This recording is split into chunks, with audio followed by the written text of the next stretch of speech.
La famille Silla frappée par le deuil ce lundi 25 juin 2018.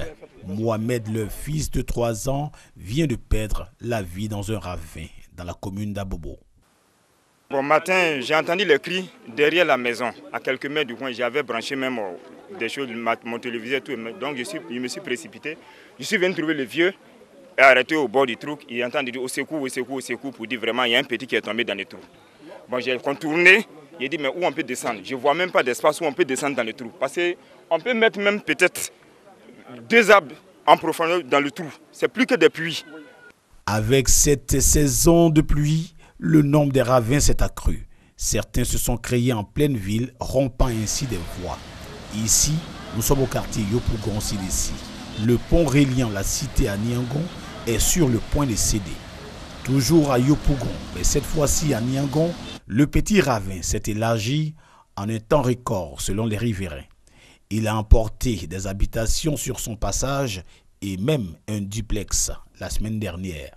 Mardi 19 juin, les premières pluies qui sont arrivées à partir de 3 h du matin, 3 h 12, ça a emporté mon immeuble.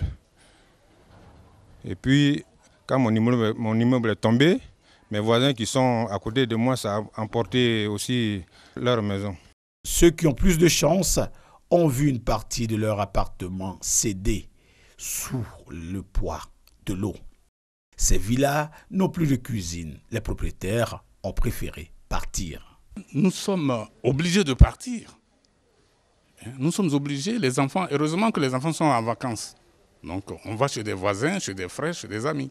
Difficile pour les habitants d'expliquer cette situation, vu que les maisons pour les uns et les terrains pour les autres ont été acquis de façon régulière. Quand on a acheté les terrains, il y avait de l'espace, donc c'est l'espace, comme on nous a dit qu'on pouvait profiter de l'espace, c'est l'espace que nous avons utilisé. Mais il n'y avait pas ce canal-là. Il y avait pas, c'est un petit trou, un petit ruisseau qui était là qu'on enjambait pour venir, pour traverser, pour venir de l'autre côté de la route. En attendant une solution pérenne à cette menace que constituent ces ravins, les riverains de ces quartiers passent des nuits blanches entre anxiété et prière durant la saison des pluies.